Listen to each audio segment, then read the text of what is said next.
as I walked off, this wee guy came up and said, "Do you want to come play for Clyde?" And that's all right then. I'm doing a degree. I'm not really can't do that. Don't want to be a professional if I don't want to give up my degree. They went, "Well, we're part time. You could play part time with us, and it wouldn't affect your degree." I went, "Oh, well, what do you mean part time?" He goes, train Tuesday night, Wednesday night, maybe Thursday, game on Saturday. Won't get in the way of your studies. And I went, "Sure." He said, "We can pay you 35 quid a week. Where's the pen?" He said, "How many albums can I buy for 35 quid a week in those times?" And yeah. And he said you could get up to 100 quid a week if if you get in the team and if you can win games for win bonuses. And I went, "Oh, that's interesting. That's good." But I'm not much chance of getting in the team. And he just said, "Well, you've just dribbled round half of them. That was the first team you were playing against there and scored a goal." I went, "All right, okay." So anyway, that man, of course, was Craig Brown.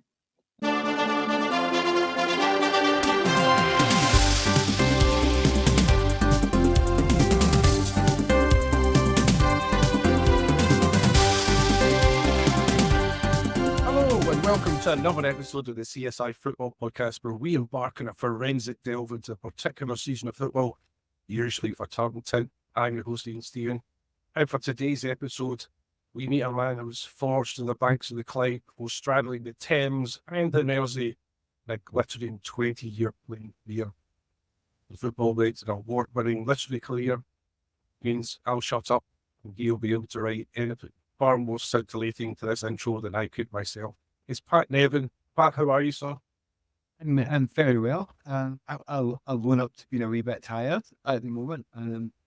There's a lot going on in a very short period of time. Always happens like this, doesn't it? Currently, a book out this week, as in paperback, the Euros, daughter getting married in 2 weeks' time, and I'm DJing for 2 nights' time, a mad thing, only to be told that the tech that I use isn't available. So I'm going to have to DJ without any music, which is interesting. Anyway, in simple terms, life throws up questions. You know what? Just a bit of fun to find the answers. 2 questions that immediately spring up from that part. Number one, can we take point 1 and point 2 and merge them together so we get people to buy your book and read it on the way to the Euros? That would be the perfect kind of accompaniment, don't you think?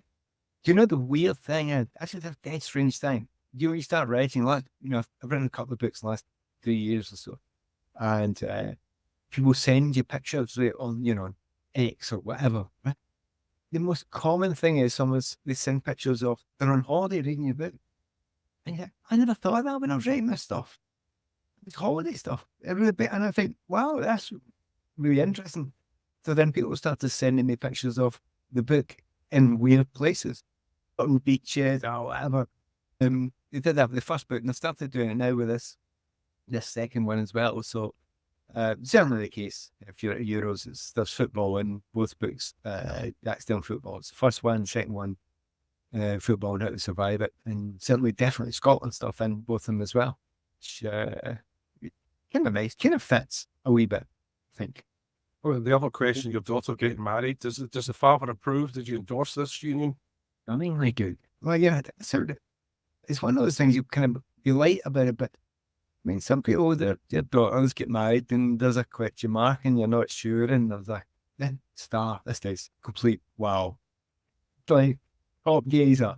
Both of them are doctors, far cleverer than thickos like me, but just perfect for each other. And isn't that a great feeling? And so you're blessed. So for all complaints about anything else, anyway, you might have, that's what you want above everything else for your children to do okay. And she looks as if she's taking all right. Well, I have to confess, Pat, when I do the research for these episodes, it's usually articles from Bear Miller and the Sun, very old stuff. But for you, I had to brush up in quantum mechanics, epistemology, orphism, philematology, 1980s indie pop music. I've got no idea what direction this section is going to go in. I'm poking fun at you a little bit here, but do you think figures in the game avoid you because you're perceived as being highly intelligent for what is, I don't know if this sounds very true, but footballers are not regarded as the kind of top echelons of the information society, and rightly or wrongly, a lot of them are.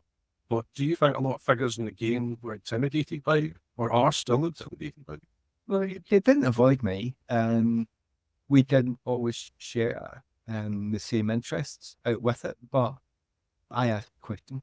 Anyone who's listening or watching, you go to work, do you share the interests of everybody at your work? Well, no, you don't, do you? Scaffold's just got to work, and I got on with the players at a certain level, and some of them became friends, others didn't. There is out with the actual sport, there's a kind of ideal that footballers are supposed to behave and the things they're supposed to be interested in, but it's not necessarily strictly true that they're all like that. They're just a cross-section of lads. I would push back on the concept that they're not the brightest. I think they've got street smarts as a general group. They're pretty good at that. And I always just remember, lots of my friends were journalists, and I actually had more friends who were journalists than were players, or sometimes the sports guys. And sometimes you'd hear the odd kind of sniffy, or you'd feel the odd sniffy attitude towards the players. And I always used to think, see if you could survive within a dressing room, by the way. And I don't think you could. You'd be doing well, because it's a vicious place and it's a hard place. And it's also a sharp place as well.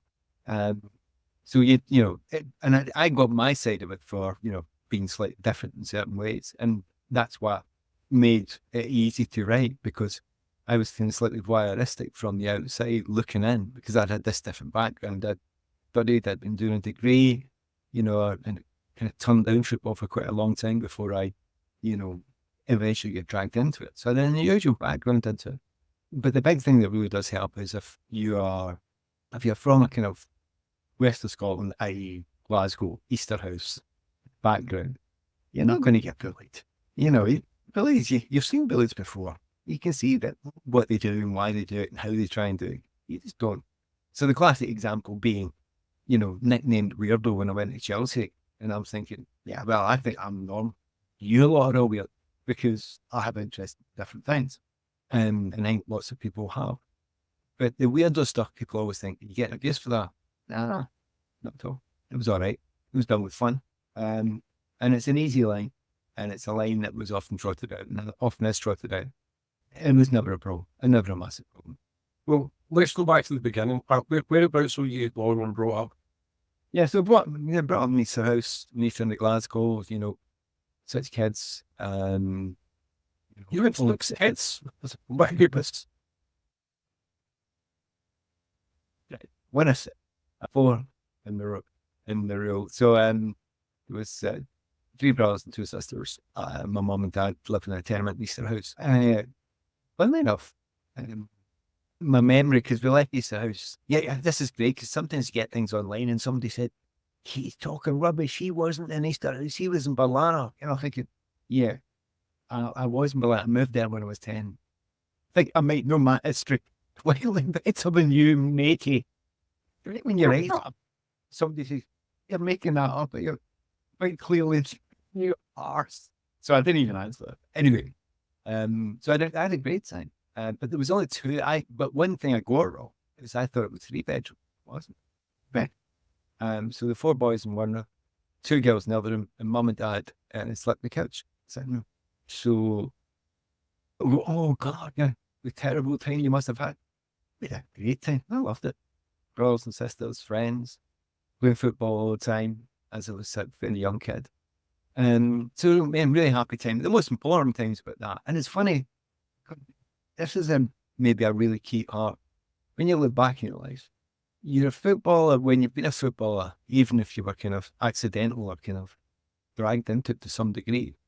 Not because I didn't love it, purely because I want to keep loving it and didn't want it to be my sheer full-time job all the time, which will destroy the love of it. But when you've done it and you've been indoctrinated to some degree, you realize that you never look back. So it's a guilty pleasure looking back. So I found myself getting to my 50s before I thought, better have a wee look back at that. A guilty pleasure.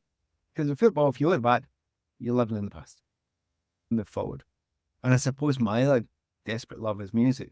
And I kind of was slightly wary looking back there as well, because I wanted the next new thing, the next new thing, the next new thing, try and get new music that I loved. Something I haven't heard before. But there, you have to come to one point where you think, I shall look back. And looking back at those days you ask about, and then, growing up in the East End of Glasgow, I loved it. I was really, really happy. Used to go to Celtic all the time. They were a great team. They used to win everything. Started to go to see bands when I was kind of my teens. Yeah, another pure love and joy. And I had a school that was very, very helpful. Great teachers. If you were interested, which I was in literature, you were pushed and you were helped. So I'm afraid the violins with a small tenement flat in Easterhouse and Lodz, get the violins away. It was great fun for me. I loved it. I'll bring the violins straight back out again here, Pat. In 1970s Glasgow, for some reason, football scouts all thought that they needed to hurry up to the next Green Village bar, and anybody under the height of 6'8" was discounted as being too small. Was anybody ever stupid enough to make that assertion to you? I've said loads. No, I was actually a Celtic S-form and a Celtic Boys Club player. So they brought me in, and I'd done well, and it looked like Celtic would sign me. And they, in the end, amongst other things, said, look, you're probably not big enough and you're not going to make it, a bit scrawny. When I was 16. What they didn't know is that I wouldn't have accepted a contract in the week because I was quite to a degree. But yeah, I mean, that's the sort of thing where, again, you want the violins out, but I'm afraid they're not there. Because when I was told I was too wee and I wouldn't make it at Celtic, I went, yeah, fair enough. That's all right. I'm going to get a degree anyway. Wasn't thinking of being a footballer for Celtic. And I know it sounds weird. I know it sounds odd. But people who have known me long enough knew that I had a different background. So I had 3 older siblings who'd all went on to higher education. So I wasn't thinking along the lines of everybody else is thinking, well, I've got to be a footballer, I've got to be a footballer. I was thinking, no, you go into a sensible job or you go into higher education. That's what you do. So I kind of made that sort of decision. So if you want to call me to a year, big nose they're in, I don't care. I just got to do what I want to do. And I will admit, it was a concern for my dad. Because my dad had trained me. He was a good coach. I had worked so long with him, to develop my skills. But I was doing it because I liked doing it. I wasn't doing it so I could be famous. So I felt bad for him because he was a Celtic man as well. And, and I'd been signed as an S-form. And of course he must have had it in the back of his mind. But, being Scottish, it was a bit of a, let me go, Dad. Oh, all right, then. Slapping it. All right, move on. That's it. There was no big violins and here. Don't die. Bloody life to live. It sounds so counterintuitive for Celtic to say that because their best player pre-English, you could argue, was Jimmy Johnson. And there's no rationale for it. And I feel bad for Scottish basketball between the 80s and 90s. They didn't have any tall players. They were all rubbish footballers. Jim Morrison was quite good. I liked him. Who did he play? He played for the Murray International Mail. Hey, knowledge of basketball in the 80s. Hey, come on. The only reason is because Jim Morrison was one of my best mates at college. Still is one of my best friends as well. So no, to be honest, all that side of it, we'd like to think that way. Celtic in the end tried to come back and tried to buy me 4 times in my career. So, people are going to always get everything right. The Clyde famously meanders its way through Glasgow. How did you meander your way to Clyde? So at Clyde, I was playing boys club football because, as I say, I didn't necessarily want to be professional, but I loved playing. So I was playing with my mates up at a team called Gartcosh United. It was just great fun. So I'd go and see, my team Celtic the weekend and then go and play with Gartcosh Sunday usually. And we played basically the whole season where we were not to beat us, we were just hammering everyone. And it was an under-18 side as it were at the time. So I was just 16, 17. And we ended up playing a bounce game. Our manager had been asked if we could provide a team for Clyde reserves down at Shawfield to play against them. And me and my mate had a bet for the game. He said, whoever scores the best goal buys the other one an album. which is the only betting I ever do in my life. And anyway, I beat about 4 and scored, beat the keeper. He scored for about 25 yards. And Brian and I were walking off. This is Brian Sweeney. We were walking off after the game. And I'm going, my goal is better than yours. And he's going, no, listen, it's just 25 yards. He's doing all that stuff. And as I walked off this week, I came up and said, do you want to come play for Clyde? And I'm sorry, then. I'm doing a degree. I'm not really, can't do that. Don't want to be a professional if I don't want to give up my degree. He went, well, we're part-time. You could play part-time with us. It wouldn't affect your degree. I went, oh, no. Well, during part-time goes, train Tuesday night, Wednesday night, maybe Thursday, game on Saturday. Won't get in the way of your studies. I went, you are. He said, we could pay you 35 quid a week. Where's the pen? Can you fit? How many albums can I buy for 35 quid a week? And all this time around the year. And he said you could get up to 100 quid a week if if you get in the team and if you can win games, win bonuses. And I'm like, oh, that's interesting. That's good, but I mean, not much chance of getting in the team. And he just said, well, you've just dribbled round half of them. That was the first team you were playing. Scored a goal. I went, all right, okay. So anyway, that man, of course, was Craig Grant. And, and in that moment, someone who wasn't going to have a career in football, suddenly it came. And for 2 years, a year and a half, it's 2 years, 2 seasons, I played part-time for Clyde. And it all went a bit weird because I was trying to do a degree, but everything, as hard as I tried, everything kept on going right. I know. And it's kind of, Chelsea came in and tried to buy me. And I said, no. So, which surprised quite a lot of people. And I went, no, I don't want to, no, it's not bad. Don't want to leave, I'm happy. We win the league. I win player of the division. Remember, I'm only 17, and I'm trying really hard not to be noticed. After a week in India. It's just everything. I mean, went to play in the Euros for the Scotland under 18s. Quietly, didn't tell anyone on the course. Win the tournament, got player of the tournament, scored in the final. Just think, this is not really working here. This is all going slightly wrong, stroke right. So it was kind of weird time, but it was brilliant as well, because I was really happy. Playing football, more and more clubs were coming to watch. Spurs were coming to watch, I was told, etc. Dundee United were trying to buy us. Celtic came back into watches as well. And of course, I'm away doing a marketing thing or a economics, accounts, a law. So stop annoying me. Did you see that in the theatre? So it was kind of weird existence for that period of time. But in the end, kind of folded after a couple of years and decided to, okay, I'll do it. I'll go to Chelsea and just take 2 years down there. And the joke is, the only reason or the best reason to do it was not the money. It actually turns out to be you get a bit more gigs in London than you do in Glasgow. I mean, Glasgow was great for gigs. I was seeing plenty, but in London, everybody goes to London. So, hey, 2 years down there, they're paying me. I'll take that. So I took a sabbatical for the last year to the year of the degree. And that 2 year sabbatical now turned into 1 year, I think. Well, you touched upon one of the kind of, maybe the greatest and maybe one of the most unsung figures in Scottish football, other than Craig Brown. In my opinion, I thought he was an outstanding figure in Scottish football. What was your memory of the great man, especially at Clyde? He's good wisdom.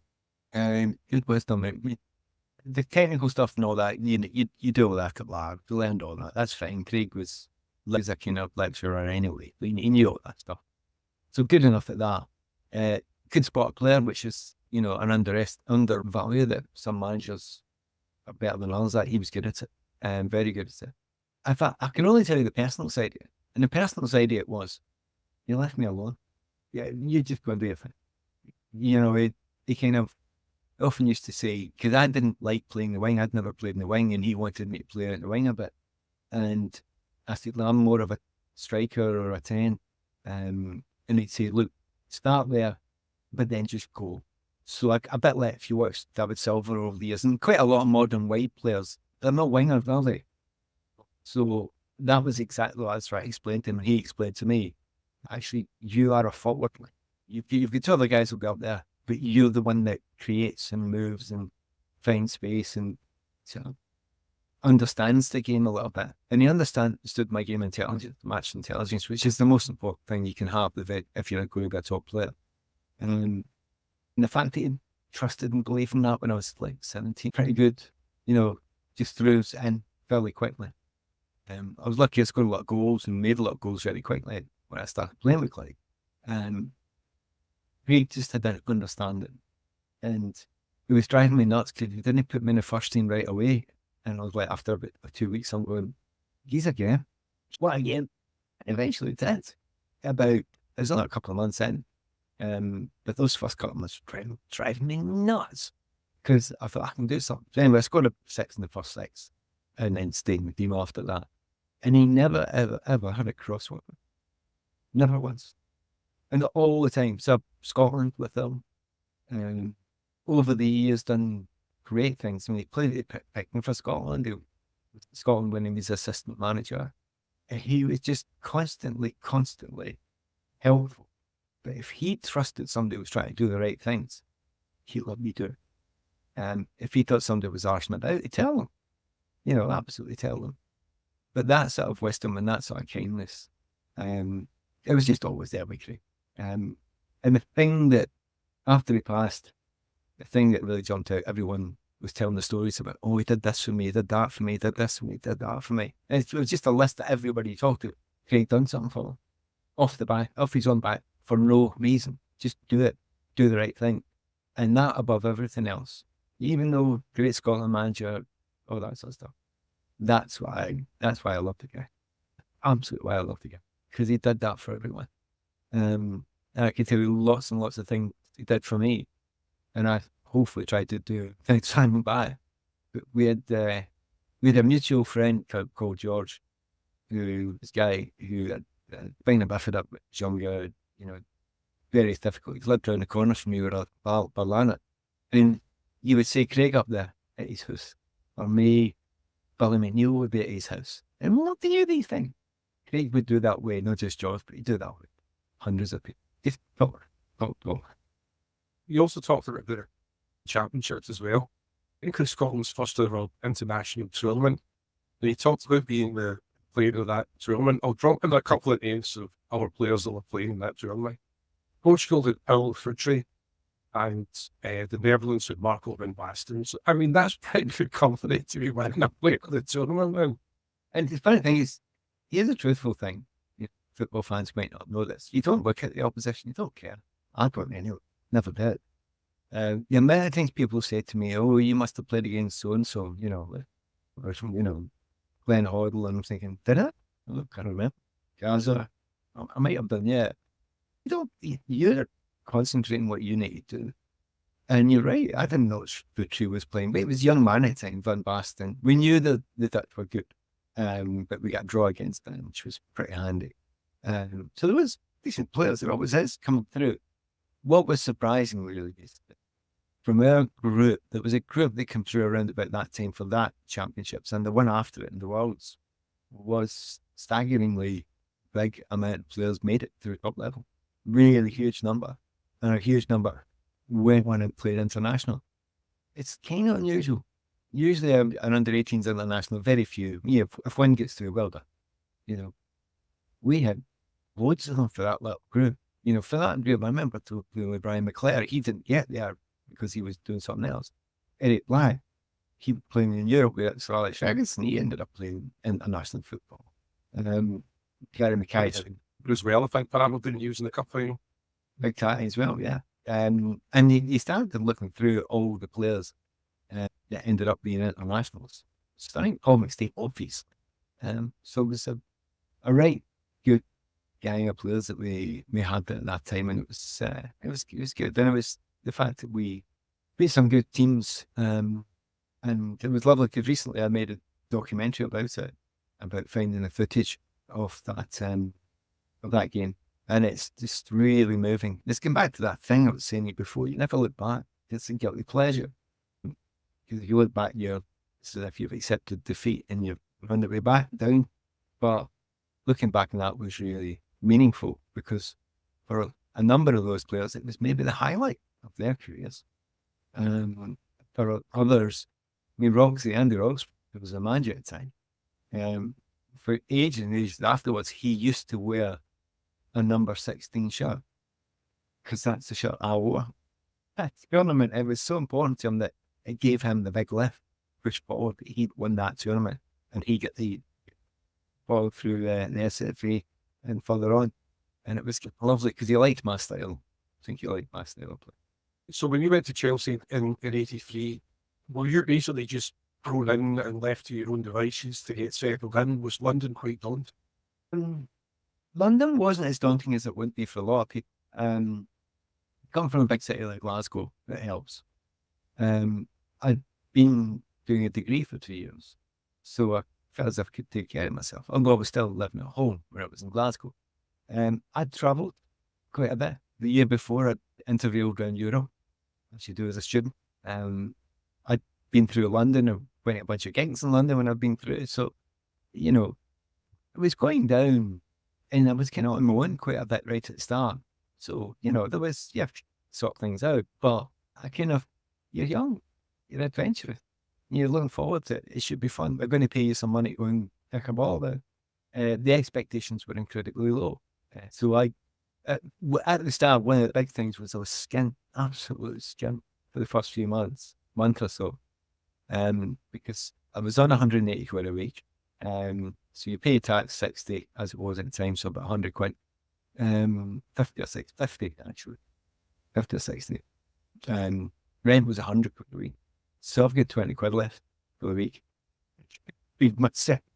So it wasn't easy, right at the start. You know, I had a wee bit of savings from. So it was a period of time where I was better off as a student than I was as I signed for Chelsea. Because I was, you know, really struggling at that first little period and I was almost losing money. So I couldn't really go out anywhere, but I didn't really want to because I wanted to try and get myself fit.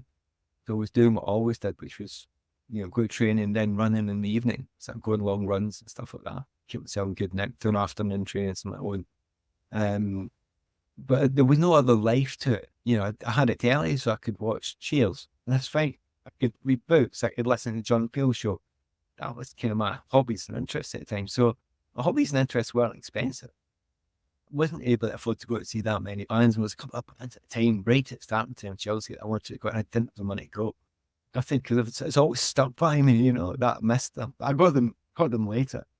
So the first period, yeah, it wasn't particularly easy, but then why should be? You know, you've gone down, they've spent some money on me. I'm very young at this point, 18, 19. And the expectations are that if I push it, I might get into the team in a couple of years' time. And that was the kind of thinking from most, I suspect, and certainly the players down there. They just thought I was this wee, skinny, scrawny kid, which I was, who talked with this weird accent and kind of talked with funny words and sat in the corner reading books. And they thought, what's he doing here? But they were all right, they were okay. And 2 or 3 of them are really good, became good friends quite quickly because when they made the attempt to chat, you realise that the surrealist comedian types, I got on with them, you know, the Python-esque ones, we got on together. And slowly but surely you just introduce yourself to the group. You don't go in all guns blazing. I was quite quiet in those days. And the most important thing was, if you in a football environment show that you can play, you get respected, full stop. So you make sure you can play. And that's what I can try to do quite quickly. Well, for people that are younger, that are listening, they probably associate Chelsea as being oligarch billionaires plaything, challenging for the Champions League every season. When you went at Chelsea, that wasn't the case. They were very nearly relegated down to the third tier of English football. Was it a very, very different Chelsea club than what it is now? Yeah, I mean, some bits are actually the same. There's some people still working there that worked there at the time. The main stand is still the main stand. But yeah, I mean, the year before I went, they nearly went down in third tier. So they bought myself from 3 or 4 other players, and with a view to making sure that never happened again. They kind of went a wee bit better than they thought very quickly. So they'd been a top team in the 70s. When we arrived, myself, Kerry Dixon, and Joe McLaughlin, Red Sweekie, Spackman, etc., they were struggling. But all five of us immediately got in the first team, immediately changed the kind of attitude. The manager had basically half a new team. And then suddenly, from a team that was kind of struggling, it went extremely well, very, very, very quickly. I mean, really staggeringly, as in first game, 5-0 win the league, although I wasn't playing that. So, yeah, they'd been a big, big club. They'd won European trophies. They'd won the FA Cup in the 70s. And by the time it was the early 80s, they're a shambles. They're a mess. They're financially wrecked as well. They bought 5 of us for £500,000. Not 8. 5 of us for £500,000. It's extraordinary. You build a whole team for that small amount of money, and it's okay. It felt a little bit of money then, but it's still, even build a team that was bad at the time. So, and often if kids say now, and they ask about, playing for Chelsea, etc., if I, with the financial side of it, if I say, well, I played for Chelsea for 5 years, I was player of the year twice, I worked for them for nearly 20 years, doing writing for them and doing TV stuff for them as well. And if you add everything I ever end up all together, comes to about 2 weeks of a current player's wages. Yes, in answer to your question, it's changed a wee bit, absolutely. But, some of the fan base didn't for a long, long time. And, what is a club other than its fans? That's the way I think about it. And that was certainly the reason why I had an affection with that group, because a group of the fans were brilliant to me. There were a small group of the fans that I didn't like at all. And I was very clear and was very open about that. And spoke constantly about it. But yes, it's a different club. I'll be honest with you, every club is a different club now. I think it's important to note, Matt, that it should be applauded that speak out against some of the behaviours of certain fans. I don't think that's coming up in football. I think if anything that sort of bigotry takes place, I think teammates should just walk straight off the pitch and refuse to play. Problem is that can be misused. That's the difficulty. As soon as you say, right, we'll walk off. Well, all you needed is a bad actor to say, right, okay, let's start shouting something, we'll all walk off. And, what about the kid who's waited and spent all his money to go and travel all that way and watch a game of football? And who's actually won there? So I get it. I get why it's intolerable and it shouldn't be tolerated. I prefer just singling those people out and either arresting them or kicking them out. But I'm big on that. If it's large numbers of people, yeah, you can just stop a game. Yeah, you have to stop a game. And that's what happens now in certain areas in football. But the difficulty is bad actors can use this. All you need is one person who thinks that their belief is bigger than everything else. So they shout it out to stop the game to make their point, and then everyone's joy and everyone's pleasure is ruined. And unintended consequences, beware of them. But as you will be aware that we've got CCTV cameras now. We've got people that are spotting, and I don't want to live in, in 1984, George Orwell, but, the hatred and particularly bigotry and particularly racism or sexism, and just no place for it.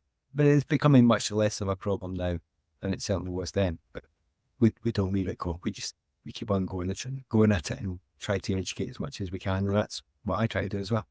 Well, we're not going to leave bitter hatred alone, Pat, because the run that you had in the start, he's in Derby County, former champions of England, saw 5-0, Writing, Melbourne, the Premier League, Blackburn Rovers, or Premier League, Sheffield Wednesday, one of the biggest clubs in England. In October, Fulham Derby, one of the most bitter rivalries in English football. What can you tell us about playing?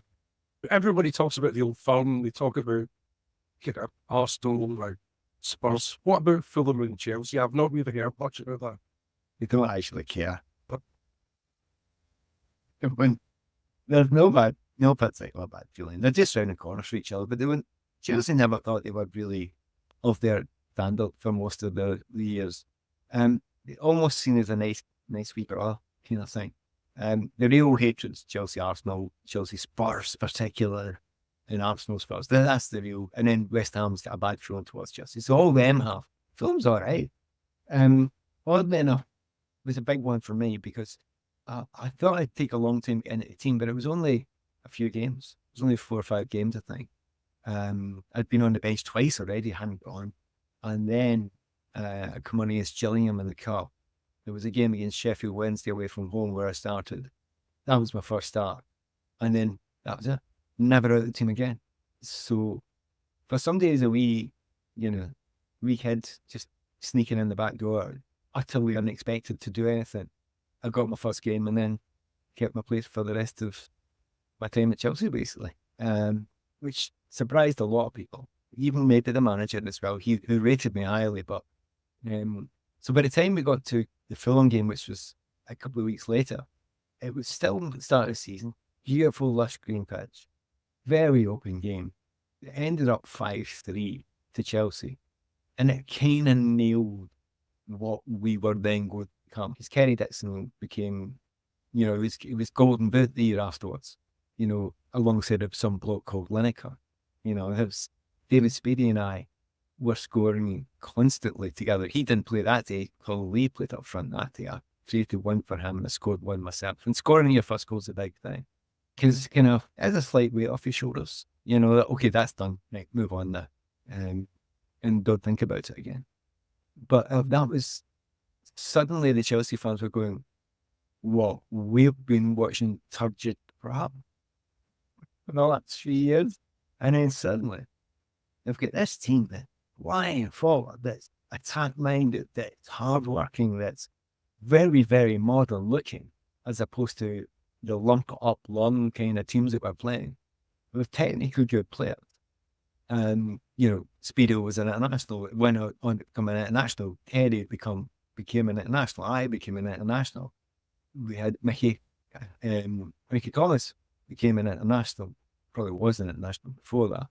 And we had players all over the pitch that were just really, Nigel Spackman had turned it in a great career with Liverpool, and then with Rangers, and also with Chelsea as well.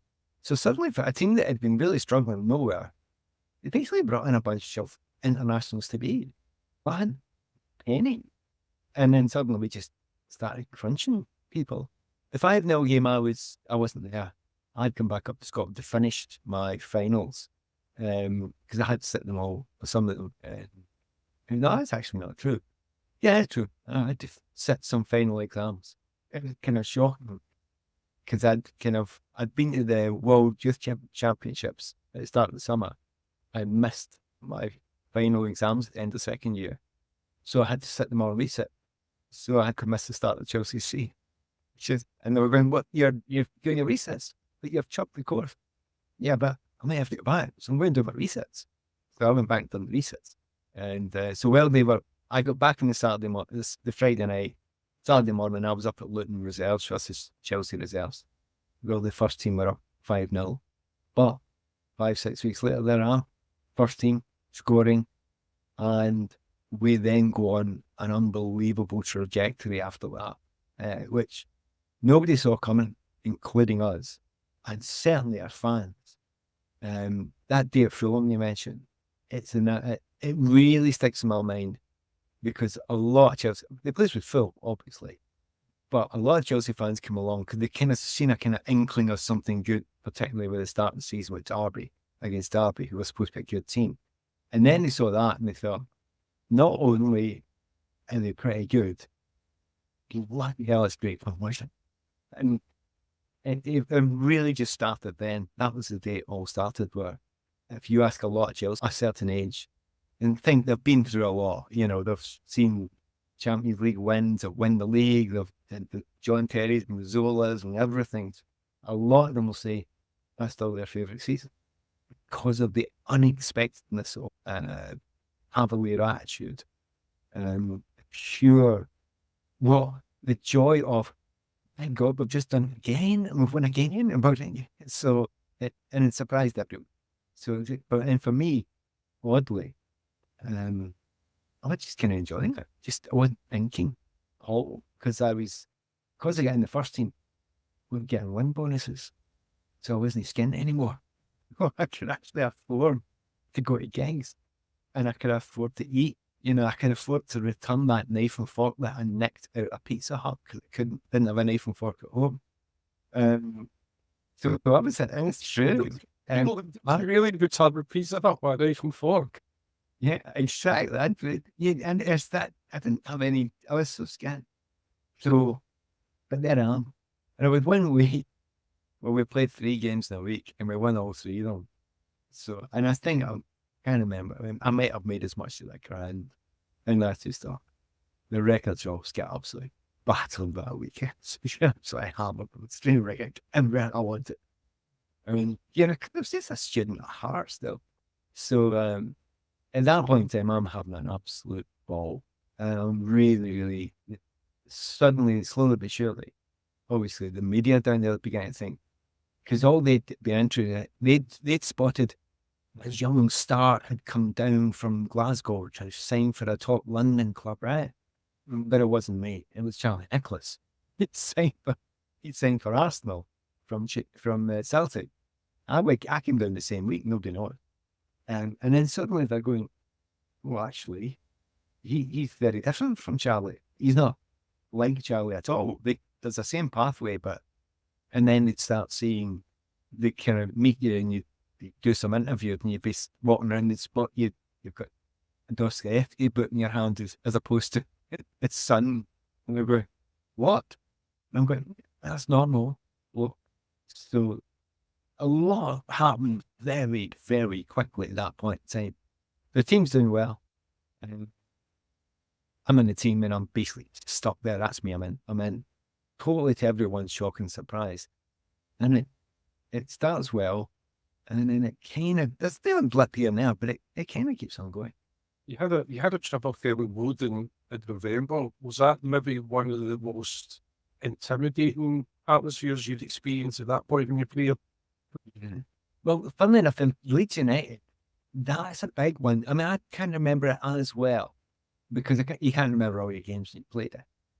But certainly I knew the Chelsea fans and the Leeds fans hated each other. That was the biggest rivalry Chelsea had in those days. And it's not the case now, but it was the case then. The Chelsea Leeds thing in 1978, FA Cup final, the hatred. I mean, and there were such opposites. Leeds were a great team, but they were hard and they were nasty and they were brutal. And Chelsea were Kings Road, stylish, cool. Just the absolute antithesis of each other. And north and south, all that stuff is political, no doubt about different as well. So there was unbelievable hatred, and that hatred was palpable on the pitch and indeed in the stands and in the terraces. So there was trouble, quite a lot of English football at the time, but you weren't going to get that game at that time without trouble. There was great trouble. But you had to concentrate on what you were doing, because we wanted to win games. And certainly, you talk about that game, but I should jump a wee bit further to the end of the season. Well, you ruin everything. But by the end of the season, we hammered them again. Even I, who was like, I'm Scottish, I'm not into all this sort of stuff. But even I, who just kind of come down, realised, actually, isn't it great that we're doing it against them? And I don't have any bad feeling towards Leeds United now. But if you get anything off it then, with the way that both sets of crowds were, that would. What do you remember about actually the result that got you promotion, that guaranteed you were up? I kind of get mixed up with them, really. And that's the absolute truth of it. As I can't speak to you just now. Because there was 2 games at the end of the season. But so there was 3 games that were about 3 or 4. We beat Leeds 5-0. It was mayhem. Absolute and utter mayhem. Because, 5-0, Stamford Bridge. I scored that day. But you won't see that if you look up online. It's just not, you can see it. Because what was there was the by the end of the game, about 20 minutes ago, all our fans had come onto the side of the track. There was a big track around Stamford Bridge and those things. And there was thousands and thousands and thousands. So none of the journalists could see what was going on. And I scored at the end of the game. I had to give it to either Carnival or Kerry. But it was actually me that scored that goal. But at that time, my kind of head was slightly burst because I'm thinking, well, we're going to go up. We'd beaten Manchester City a couple of weeks before, or the week before, I think, 2-0 up at City. And this sums it up, right? Live on television, Friday night, BBC One, huge number of people watching. Live football was very unusual then, really unusual. Just didn't get it very often. So it was a gigantic game, and Bobby Charlton was the pundit. When I seen the recording afterwards, he was kind of so fantastic to me. I'd scored a good goal and I played well. And he'd say something, I reminded him of Matthews and Finney. And I'm thinking, well, we can't get much better praise than that from anyone. And if it's Bobby Charlton that's saying it, yes. So, everything's going fantastically well. Of course, what I did after the game, it was at Main Road, as it was Manchester City at the time. What I did after the game was I did what everyone of my ilk would do. I didn't go home with a team. I went to a club in Manchester, and I didn't go to nightclubs, but this club called the Hacienda was one that I fancied going in because my favourite bands, Joy Division and New Order and Duet Column, A Certain Ratio, were all on a factory record label. And Hacienda was the factory club. And I went along and I got the 4 a.m., 5 a.m. milk train back to London the next day after sleeping on a bench in the station. Instead of the night before, I'd been starring on television, beating Man City for Chelsea, scoring. All these fabulous things were just about, that's us up now, basically, just about up, into the Premier League as it was now. And what do? I sleep on a bench in the train station. Can you imagine if they had social media in those days? There'd be tons of things on Twitter like, oh my goodness, that tramp looks like Pat Nevin. Do you know what? Do you know what made me feel great? Years later, and I was about 3 or 4 years later, I was flying back up to Scotland once, and there was actually what looked like a tramp, or we'd call it a tramp, but that's, homeless person, whatever, something, lying on the floor at Heathrow Terminal 1.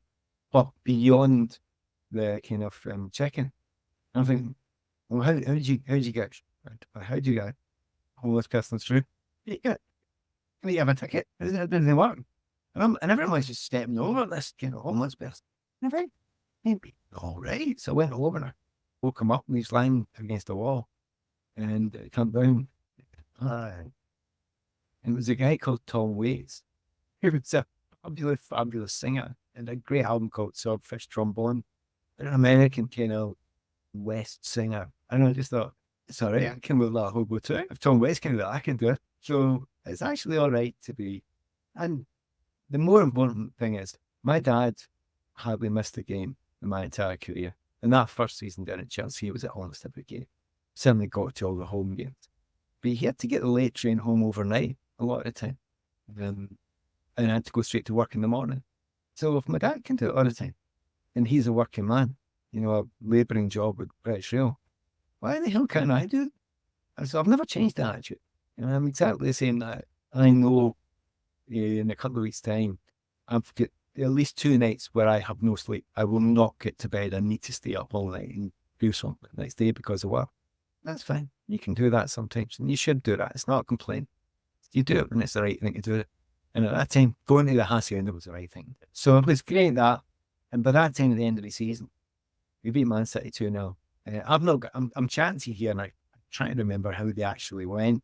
We beat the most important game that year had happened. That was a 1-0 win against Crystal Palace, which we'll go back to in a moment. But so we beat Leeds 5-0 at Stamford Bridge. We beat Man City 2-0 away. And then it was a Barnsley game. And I think that was when it really jumped out. I think I scored 2 that day. And there was all sorts of wild, mad celebrations. And just absolutely joyous. And because we know we're comfortable, we're up now, we're happy, we know we're going to the top league. It's now called the Premier League, then called the First Division. And can I just remember stopping that day and thinking, actually, this is all right. This is brilliant. And we've been a joy to watch. I've been given complete freedom by the manager. He just said, away and destroy them. Go on. Get the ball, do them. When we lose the ball, you know what to do. As in, I was hard working. I have to be a distance runner as well, so I can run all day. So I'll get back into defensive position. But yeah, again, like Craig Brown, it's the manager, John Neal, who just said, there was another game during that season, and we beat Newcastle 4-0. And most Chelsea fans, if they talk about that season, that's the game they talk to me about. On the F team was Kevin Keegan, Chrissy Waddle, Peter Beardsley, Henry McDermott. They were brilliant. They're brilliant team. And we absolutely battled them outside. And I had this 2 agreements. One of them was with my dad, and one of them was manager. The first one with the manager was, if we ever get 3 goals ahead, I'm allowed to have fun. I'm allowed to just take the mix the wrong way, but do whatever I like. As in, get the ball and dribble just for the pure fun of it. And it's a weird thing to say, but I just like dribbling and taking past people. So just get it anyway. But I had to go 3-0 up. And anyway, this day we got 3-0 up, and the manager went, can I? And he went, oh, right. Have your play time. And I just saw the ball. And I did this run this day where these Chelsea fans still talk to me about it. We ran the line through the pitch, dribbling, I found Keegan twice. Eventually, just missed putting Kevin in for a goal. And it was a very weird kind of, the whole place was just, wow, just what's going on here? This is just so much fun.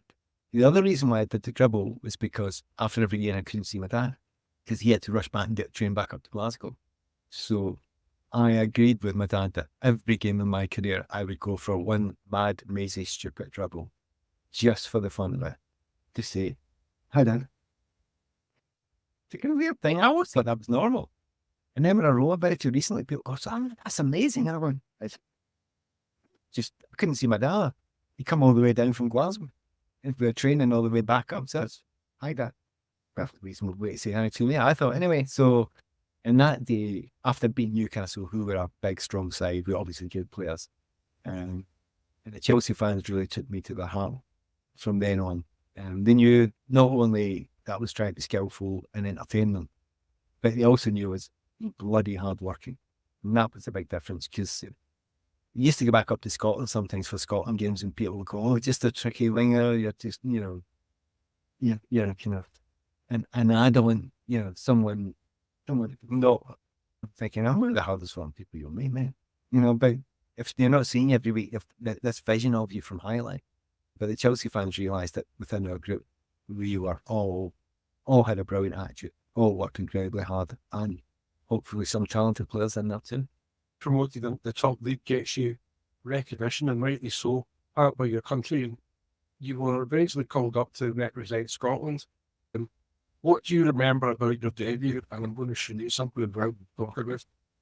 That does look like Romania. Yeah, that would be my first cap. Came on for That was my first Scotland game. You'd have seen Beckenbauer walking out with his big long trench coat, because he was giving Kenny a special award for his 100th cap that day. And the strange thing was, so for me, it's an amazing thing. It's a couple of years later than this Chelsea, because it was a hard team to break into. The Scottish national team, we had a lot of good players at the time. I mean, my dad had always said to my brothers, and he always thought I would play international football, and I thought it was off his head. Really, don't be stupid. What do you know? And of course, that day is the day he's able to sit and go, well, told you. Told my brothers when I was like 12 that he thought I'd be an international. But playing that day was amazing. Just to finish off the Chelsea's that 83-84 season, our last game of the season. So my dad was the reason I played. He taught me how to play. When I was playing, I loved the joy that it gave him as much as the joy that it gave me. he taught me everything of how to be a father and how to be a good human being, about ethics and everything. So my hero in many ways, right? The final game of that season, 83-84 for Chelsea, was the only game he didn't get in.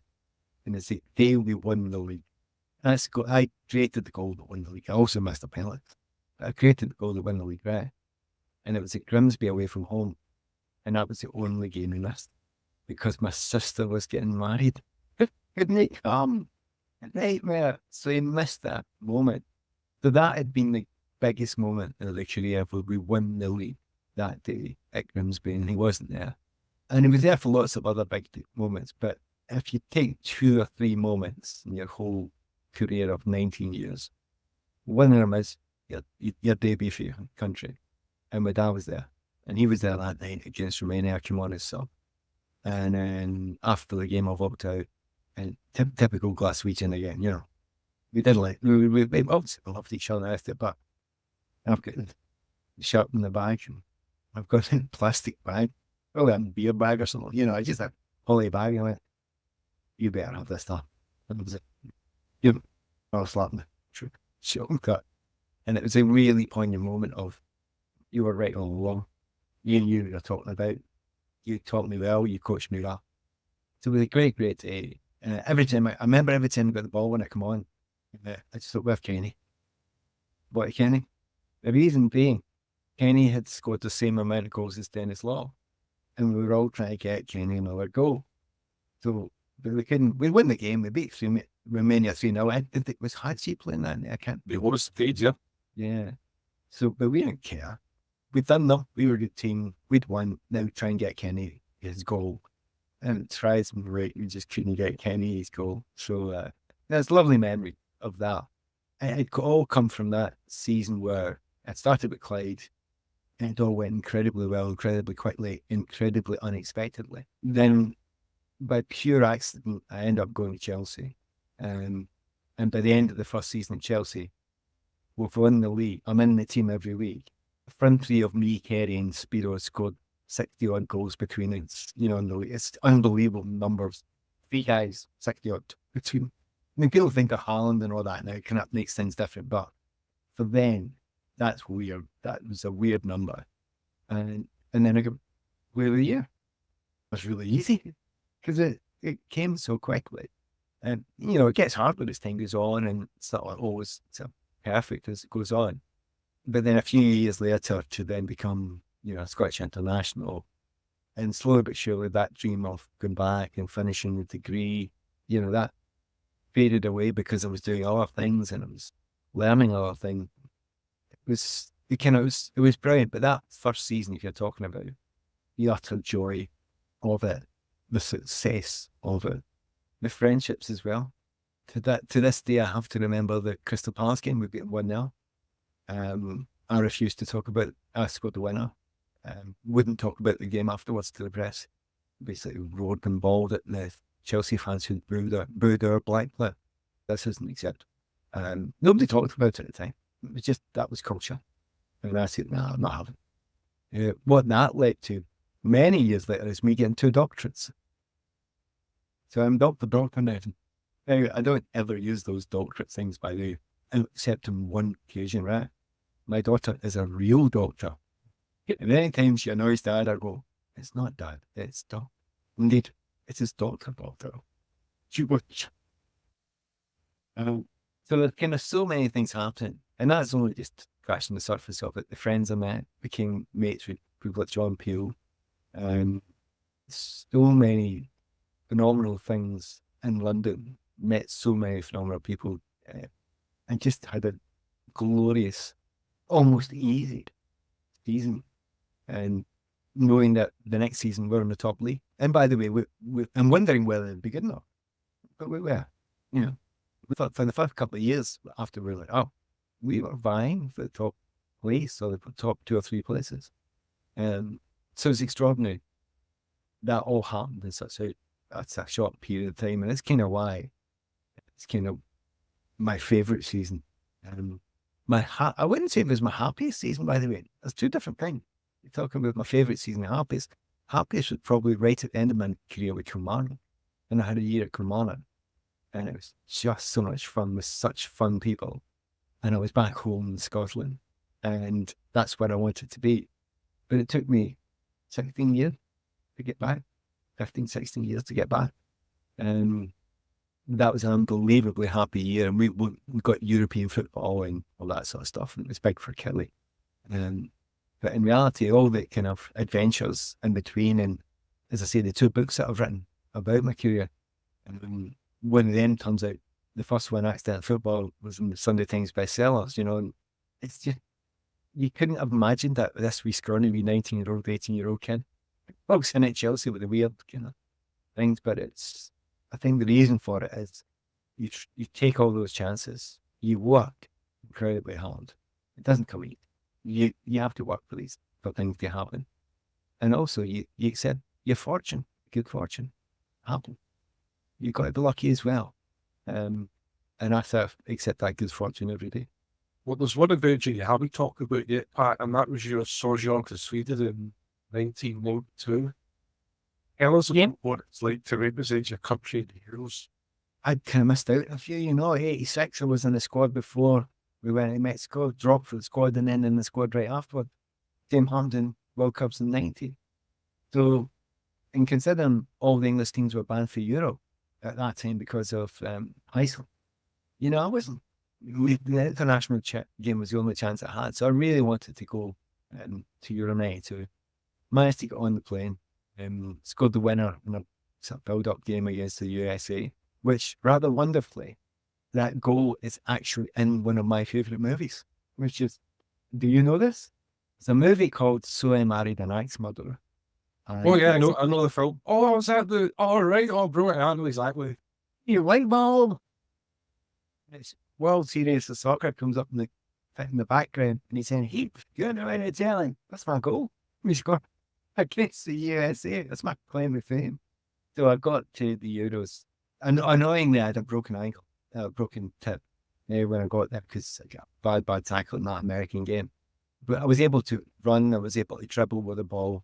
There's a moment where we beat the CIS 3-0 in the third goal, and I get the ball in our own half, and I dribble the length of the pitch, and then dummy net sort of somebody, and go into the box and get tripped up, and it looks like great skill, except I can't pass the ball anymore 20 yards because my foot's so sore, so I need to dribble. I am dribbling all that distance. But it was great to be there. Unfortunately for us, yeah. I'm going to have to interrupt, Pat. I'm sorry, but I watched that. I remember watching it live, and I thought I'm going to have to go back and make sure my memory is correct. And I watched the highlights again. You were tackled in Sweden, but you ended up in Norway where you finished. You stumbled out the box. I have never seen such distance on getting tackled. You went about 6 yards in the air. What happened is, I kind of knew that they were tired. I'll give you the technical reason for it, right? So I've run all that distance, right? And as I squared them up, what you do is you square a defender. See, if he squares you, you squared them. I'm goodbye. Simple as that. Because you can't turn quick enough. So all I need to do is make sure the ball goes by you, and I'll beat you because you're squared off and you can't move quickly enough. So that's what I got him into that position on the balls. So I dummied him and I squared him. So I flicked the ball past him. All I need to do is get past him, but he puts his leg up, and I'm trying to go over him. I don't want to get right. I want to get by him. I don't want to get tackled. I want to get by him, and he puts his leg out further around. Horrible. That's right. You go over him and ends up a fly over him, and the reason being is, see, I can score. I can go by people. I never dived in my life. I never made the meal of anything. I'm trying to get by. And he's doing everything, he stopped me. Then it was he started shouting the referee, but said there wasn't a penalty. Well, it was full show. So, but the fans had come in such huge numbers. And there was a day, we went 3-0. At the end of the game against CIS, Russia. At the end of the game, I was walking off with Gary McAllister. And we're fed up because we've gone out. We've won 3-1. We've let the fans down as far as we're concerned. Well, you haven't let us down, Pat, and that's all that matters. Although we are slightly concerned about your revelation that you eat pizza with a knife and fork. That brings us to the end of another episode of the CSI Football Podcast. Join us next week for another forensic journey into the annals of Scottish football. Our website is at www.csi.com, where you can find all of our socials. But until next week, goodbye.